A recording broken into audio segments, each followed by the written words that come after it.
Halo teman-teman, berjumpa lagi dengan saya Brother Phil. Kali ini kita akan menganalisa pernyataan Bangkei ketika dia buat surat pernyataan tentang kesaksiannya bahwa dia pernah bersekolah pendeta.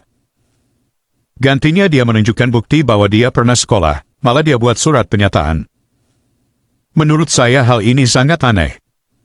Sebelum kita tanggapi, kita saksikan videonya berikut.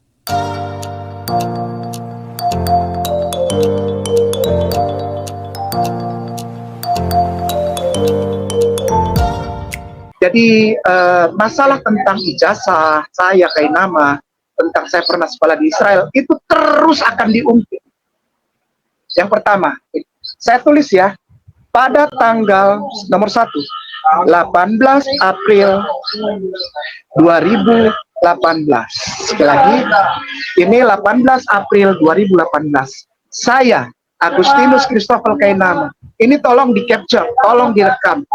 Saya, Agustinus Christopher Kainama, pada tanggal 18 April 2018, di kantor lembaga hukum, salah satu kantor law firm, salah satu kantor hukum di Jakarta Selatan, tepatnya Jalan Brawijaya 9, nomor 3B. Sekali lagi, Jalan Brawijaya 9, nomor 3B, itu adalah kantor hukum.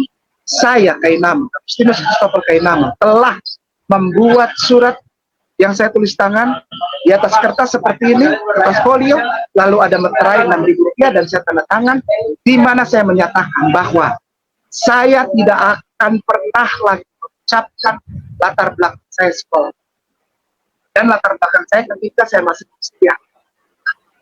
Tidak.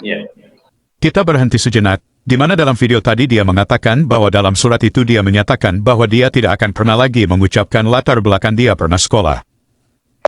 Pertanyaan kita adalah, kalau memang Bangkei pernah sekolah, kenapa mesti buat surat pernyataan seperti itu? Berarti pernyataan dia pernah sekolah sebelumnya apakah bohong? Dan jika itu bohong, apakah akan selesai dengan buat surat pernyataan? Kalau dianalogikan, ada seorang yang kedapatan mencuri, setelah dibawa ke kantor polisi, pencurinya buat surat pernyataan, di mana dia tidak akan mengulangi lagi perbuatannya dan dituliskan di atas meterai. Apakah tindakan mencurinya menjadi hilang? Mari kita lanjut. Dan itu sudah dicatat oleh kantor lembaga hukum tersebut, yang disaksikan juga oleh beberapa orang polisi dan juga perwakilan dari kekristenan.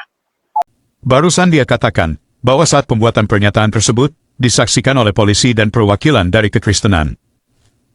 Pertanyaan kita adalah, siapa yang menuntut Bangkei untuk buat surat pernyataan tersebut?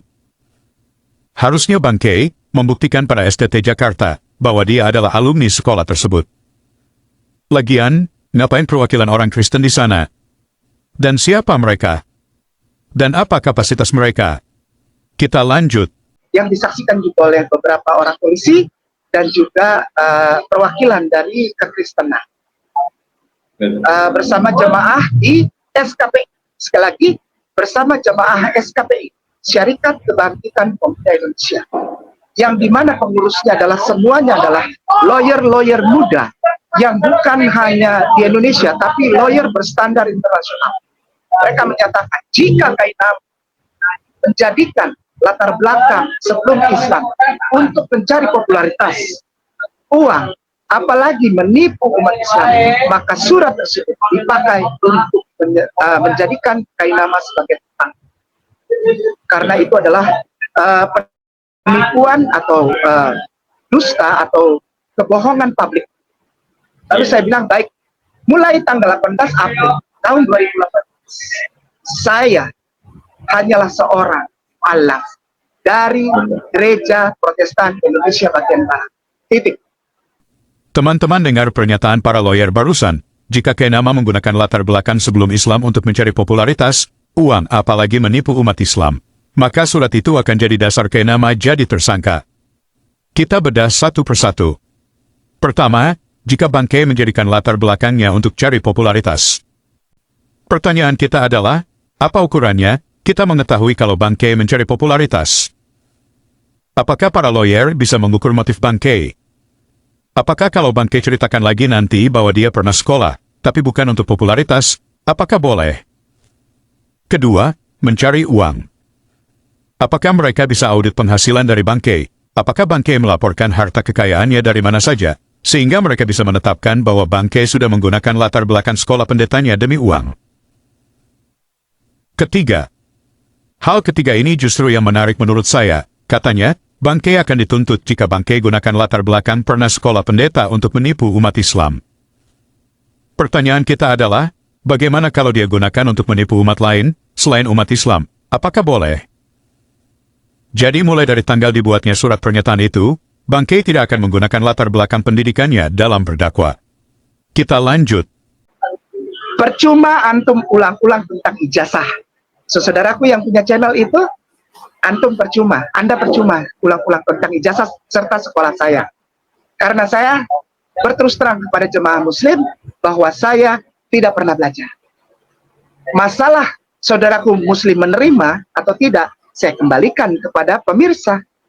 Pemirsa yang akan mengulang riset dari data yang kita tampilkan sama-sama di sini dan bisa dibaca. Saya berpegang kepada para tuan guruku di Majelis Ulama Indonesia, LDK, Lembaga Dakwah Khusus Kristologi. Jangan pernah bicara kalau tidak ada data valid yang bisa dilihat oleh semua pemirsa. Betul. Jika tidak, Anda berdua, Kainama dan Aries, sedang menyerang serta memfitnah saudara kita Kristen dan Katolik. Kita barusan dengar bersama, bangkai mengatakan, menurut nasihat MUI, jangan pernah bicara kalau tidak pernah ada data valid yang bisa dilihat oleh semua pemirsa. Kalau tidak ada, artinya bangkai sedang nyerang dan fitnah umat Kristen dan Katolik. Bukankah pernyataan ini sudah dilanggar bangkai? Karena dia tidak pernah menunjukkan data valid kalau dia pernah sekolah. Jadi, tidak salah kalau orang Kristen tanyakan mana ijazah atau bukti bahwa dia pernah sekolah, dan permintaan orang Kristen sesuai dengan anjuran MUI, bahwa kalau bangkai bicara harus disertai data yang valid, yang bisa dilihat oleh pemirsa. Apakah selama ini bangkai pernah tunjukkan data yang valid bahwa dia pernah sekolah? Kenyataannya tidak. Jadi, teman-teman bisa nilai sendiri, dari statement bangkai, apakah dia pernah sekolah atau tidak. Oke teman-teman, demikian tanggapan kita atas pernyataan bangkai. Terima kasih untuk dukungan teman-teman. Tuhan Yesus memberkati. Sekali lagi nama saya Kainama, saya biasa dipanggil Kay. Yo, yo, yo, bro, pill in the house. Yo, yo, yo, bro, pill in the house.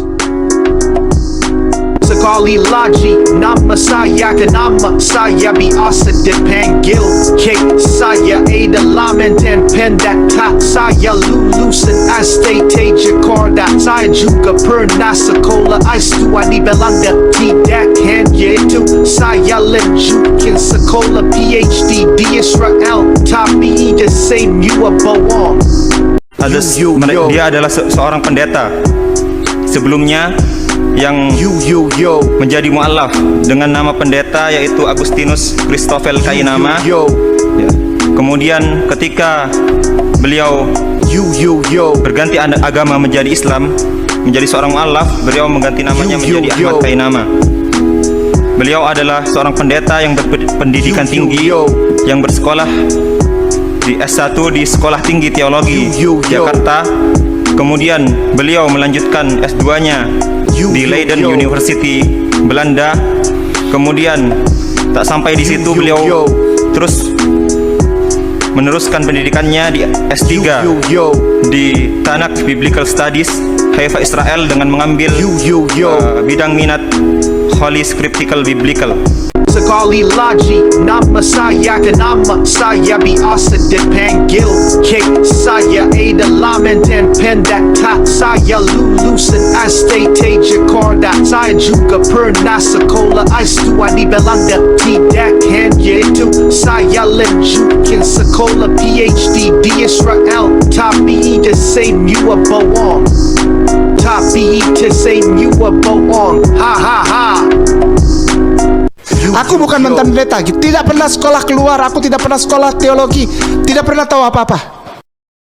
Halo teman-teman, ini ada fitur baru dari YouTube, di mana teman-teman bisa mensupport channel Pil Pahit dengan cara mengklik thanks seperti ini, lalu akan muncul pilihan jumlah nominal yang teman-teman bisa support. Setelah itu kirim, teman-teman bisa mengirim dengan berbagai aplikasi seperti yang ada di layar. Terima kasih untuk dukungan teman-teman.